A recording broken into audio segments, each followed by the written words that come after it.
The Lord be with you. I'm Deacon Keith Fournier, and our first reading is from the Acts of the Apostles. Some days later, King Agrippa and Bernice arrived in Caesarea and paid their respects to Festus. Their visit lasted several days, and Festus put Paul's case before the king, saying, "There is a man here whom Felix left behind in custody.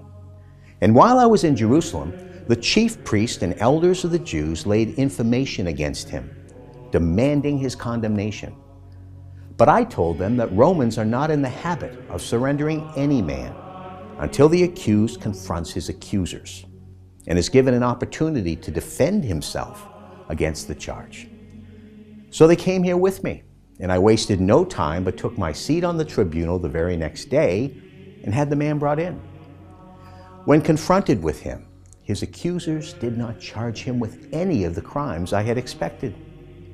But they had some argument or other with him about their own religion and about a dead man called Jesus, whom Paul alleged to be alive. Not feeling qualified to deal with questions of this sort, I asked him if he would be willing to go to Jerusalem to be tried there on this issue. But Paul put in an appeal for his case to be reserved for the judgment of the emperor. So I ordered him to be remanded until I could send him to Caesar." And our response is from Psalm 103. "Bless Yahweh, my soul, from the depths of my being, his holy name. Bless Yahweh, my soul. Never forget all his acts of kindness. As the height of heaven above earth, so strong is his faithful love for those who fear him. As the distance of east from west, so far from us does he put our faults. Yahweh has fixed his throne in heaven. His sovereign power rules over all. Bless Yahweh, all his angels, mighty warriors who fulfill his commands, attentive to the sound of his words."